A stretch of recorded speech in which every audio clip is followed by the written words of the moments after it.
Welcome to 1,000 Nights and 1 Night. Now, when it was the 32nd night, she said, It hath reached me, O auspicious king, that when the old woman said to the barber's second brother, Doff thy clothes, he rose well nigh lost in ecstasy, and stripping off his raiment, showed himself mother naked. Whereupon the lady stripped also and said to my brother, If thou want anything, run after me until thou catch me. And then she set out at a run, and he ran after her while she rushed into room after room and rushed out of room after room, my brother scampering after her in a rage of desire like a veritable madman, with yards standing terribly tall. After much of this kind she dashed into a darkened place, and he dashed after her. But suddenly he trod upon a yielding spot which gave way under his weight, and before he was aware where he was, he found himself in the midst of a crowded market, part of the bazaar of the leather sellers, who were crying the prices of skins and hides, and buying and selling. When they saw him in his plight, naked, with standing yard shorn of beard and mustache, with eyebrows dyed red, and cheeks ruddied with rouge, they shouted and clapped their hands at him, and set to flogging him with skins upon his bare body, till a swoon came over him. Then they threw him on the back of an ass, and carried him to the chief of police. Quoth the chief, What is this? Quoth they, This fellow, he fell suddenly upon us out of the wazir's house in this state. So the prefect gave him 100 lashes, and then banished him from Baghdad. However, I went out after him and brought him back secretly into the city, and made him a daily allowance for his living. Although were it not for my generous humor, I could not have put on the like of him.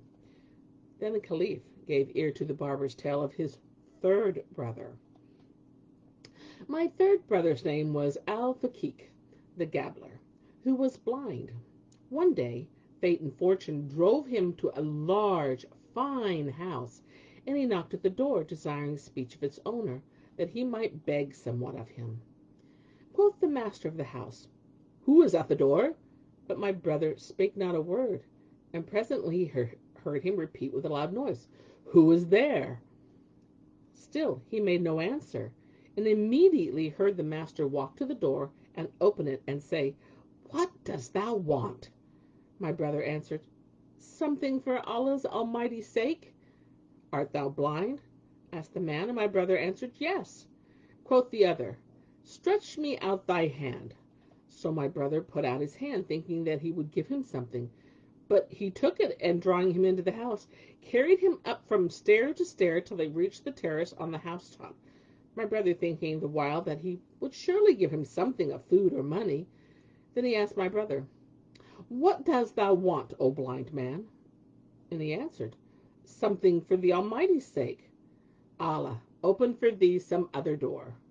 O thou, why not say so when I was below stairs? O cadger, why not answer me when I first called to thee? And what meanest thou to do for me now? There is nothing in the house to give thee. Then take me down the stair. The path is before thee. So my brother rose, and made his way downstairs till he came within 20 steps of the door, when his foot slipped, and he rolled within 20 steps of the door, when his foot slipped, and he hit the bottom, and he broke his head. Then he went out, unknowing whither to turn, and presently fell in with 2 other blind men, companions of his, who said to him, What didst thou gain today? He told them what had befallen him, and added, Oh, my brothers, I wish to take some of the money in my hands and provide myself with it. Now the master of the house had followed him, and was listening to what they said, but neither my brother nor his comrades knew of this. So my brother went to his lodging and sat down to await his companions, and the house owner entered after him without being perceived. When the other blind men arrived, my brother said to them, Bolt the door, and search the house, lest any stranger have followed us.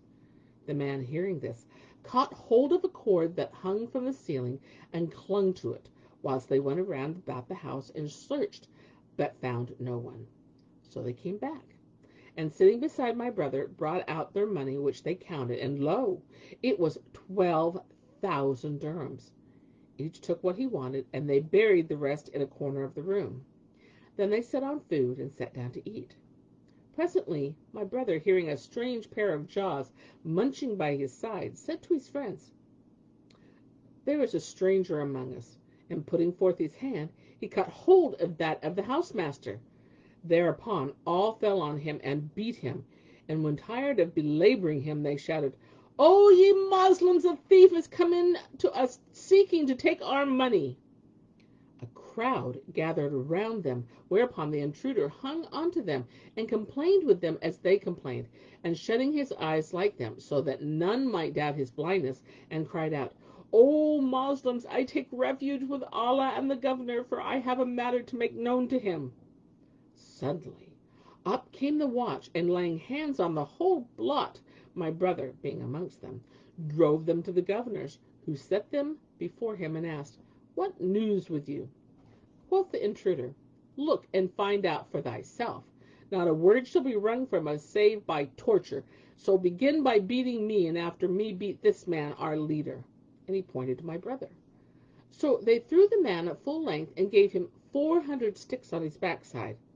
The beating pained him, whereupon he opened one eye, and as they redoubled their blows, he opened the other eye. When the governor saw this, he said to him, "What have we here, O accursed?" Whereto he replied, "Give me the seal ring of pardon.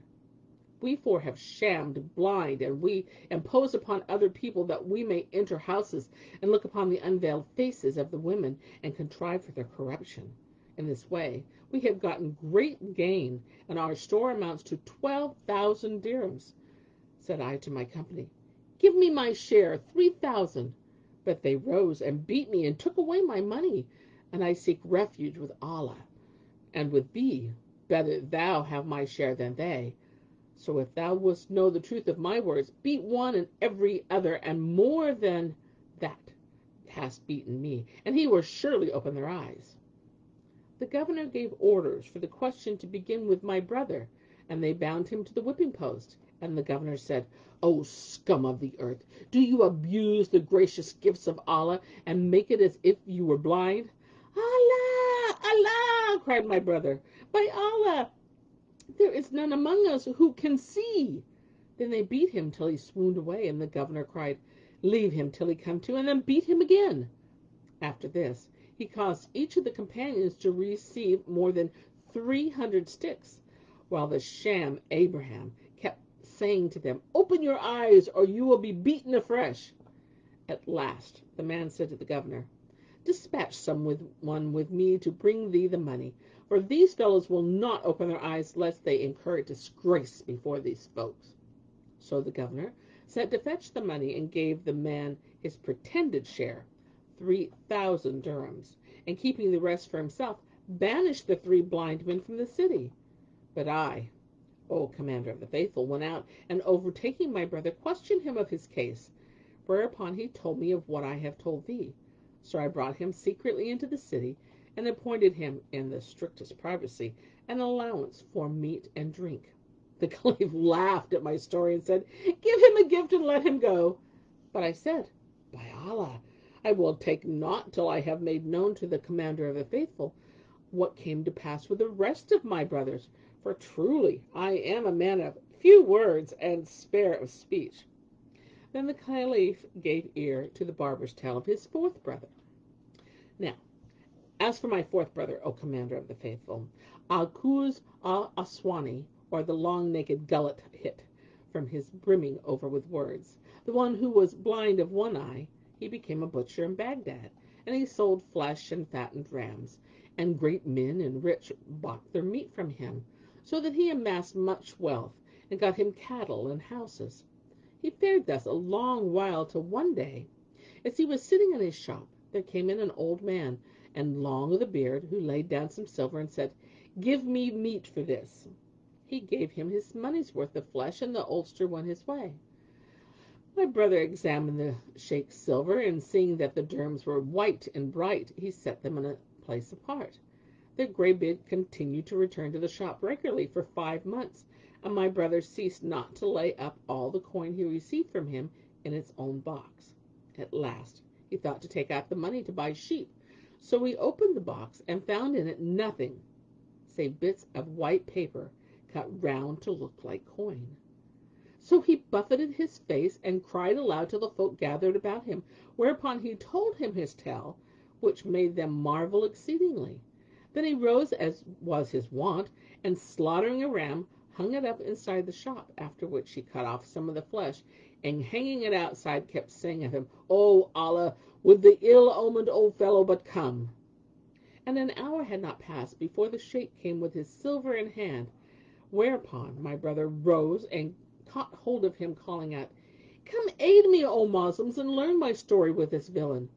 When the old man heard this, he quietly said to him, "Which will be the better for thee, to let go of me, or be disgraced by me amidst the folks? And what wilt thou disgrace me with, and that thou sellest men's flesh for mutton? Thou liest, thou accursed. Nay, he is the accursed who hath a man hanging up by way of meat in his shop. If the matter be as thou sayest, I give thee lawful leave to take my money and my life."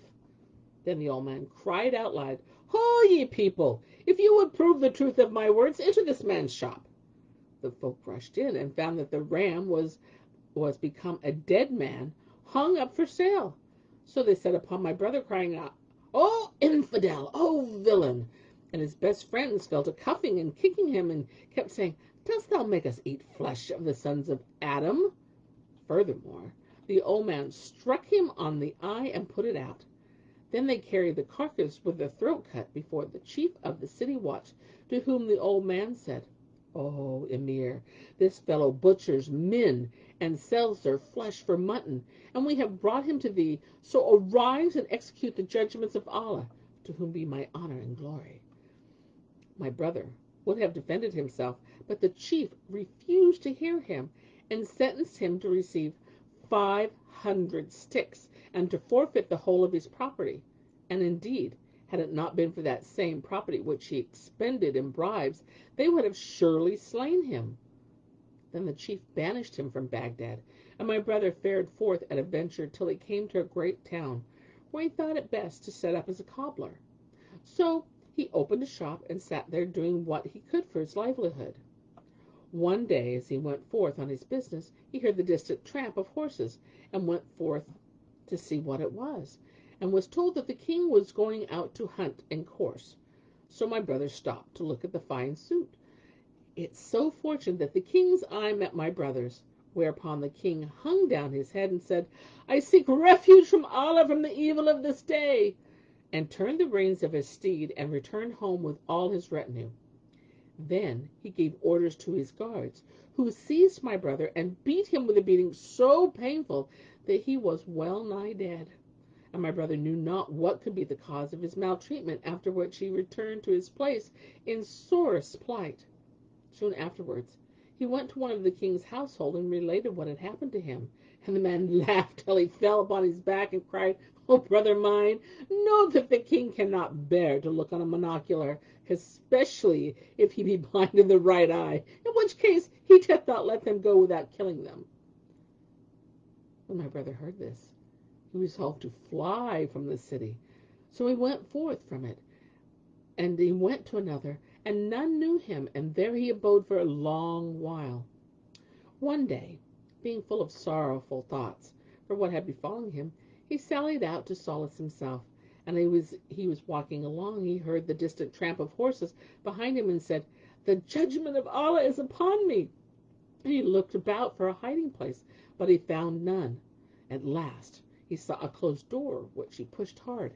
It yielded, and he entered a long gallery, in which he took refuge.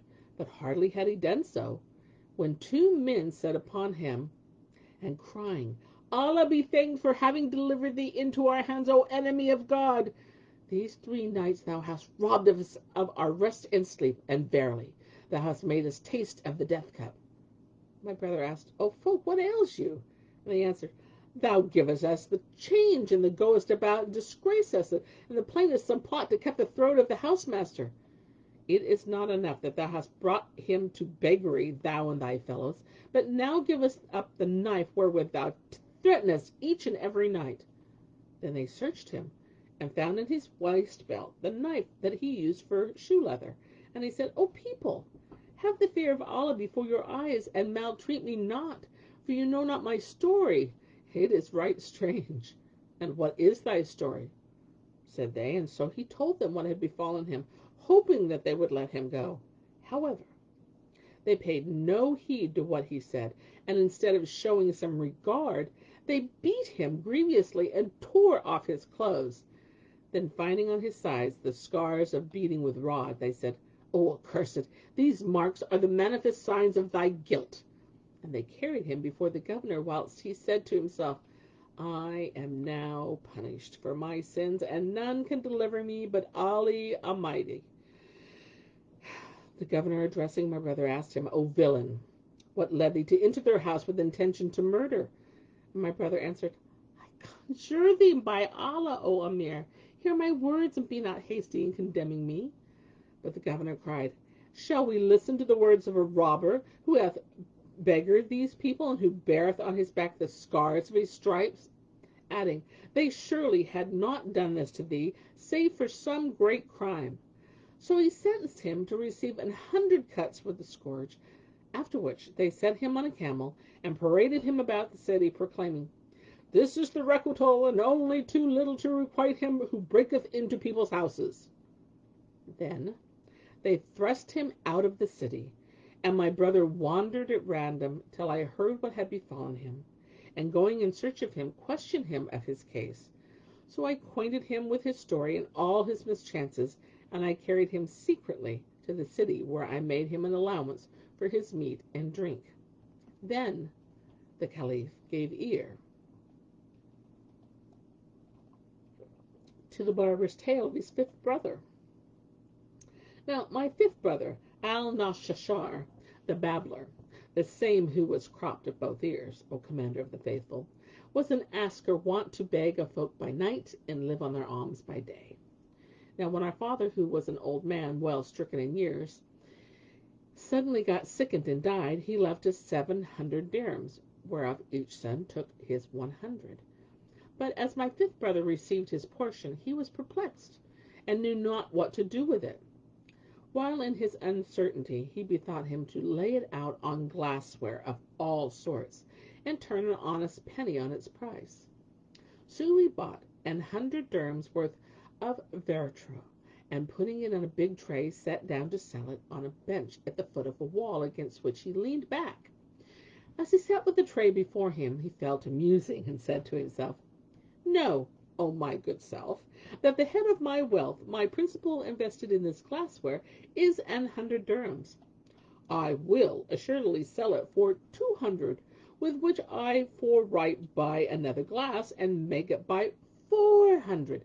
Nor will I cease to sell and buy on this wise till I have gotten 4,000, and soon find myself the master of much money.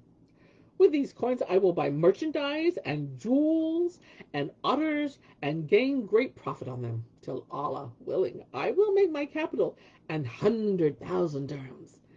Then I will purchase a fine house with white slaves and eunuchs and horses, and I will eat and drink and disport myself, nor will I leave the singing man or a singing woman in the city, but I will summon them to my palace, and make them perform before me. All this he counted over in his mind, while the tray of glassware, worth 100 dirhams, stood on the bench before him. And after looking at it, he continued, And when, inshallah, my capital shall have become 100,000 dinars, I will send out marriage brokeresses to require for me in wedlock the daughters of kings and wazirs, and I will demand to wife the eldest daughter of the prime minister, for it hath reached me that she is perfect in beauty, and prime in loveliness, and rare in accomplishments. I will give a marriage settlement of 1,000 dinars, and if her father consent, well, but if he not, I will take her by force under his very nose. When she is safely home to my house, I will buy 10 little eunuchs, and for myself a robe of the robes of kings and sultans, and get me a saddle of gold, and a bridle set thick with gems of price.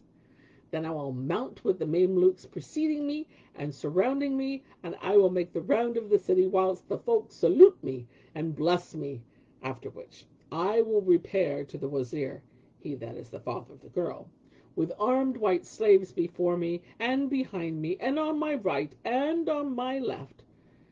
When he sees, the Wazir will stand up, and seating me in his own place, sit down below me, for that I am to be his son-in-law. Now, I have with me 2 eunuchs, carrying purses, each containing 1,000 dinars. And of these I deliver to him the 1,000 his daughter's marriage settlement, and make him a gift of the other 1,000, that he may have reason to know my generosity and liberality, and my greatness of spirit, and the littleness of the world in my eyes. And for 10 words he addresses to me, I answer him 2. Then back I go to my house, and if one comes to me on the bride's part, I make him a present of money, and throw on him a dress of honor. But if he bring me a gift, I give it back to him and refuse to accept it, that they may learn what a proud spirit is mine, which never condescends to derogate. Thus I establish my rank and status. When this is done, I appoint her wedding night and adorn my house showily, gloriously, and as the time for parading the bride is come, I don my finest attire and sit down on a mattress of gold brocade, propping up my elbow with a pillow, and turning neither to the right nor to the left, but looking only straight in front, for the haughtiness of my mind and the gravity of my understanding. And there before me stands my wife in her raiment and ornaments, lovely as the full moon, and I, in my loftiness and dread lordliness, will not glance at her till those present say to me, "Oh, my lord and our master, thy wife, thy handmaid, standeth before thee. Vouchsafe her one look, for standing wearieth her." Then they kiss the ground before me many times, whereupon I raise my eyes and cast at her one single glance, and turn my face earthwards again. Then they bear her off to the bride chamber, and I arise and change my clothes for a far finer suit. And when they bring in the bride a second time, I deign not to throw her a look till they have begged me many times, after which I glance at her out of the corner of my eye, then bend down my head. I continue acting after this fashion till the parading and displaying are completed. And Shahrazad perceived the dawn of the day, and ceased saying her permitted say. And so do I, until we meet again.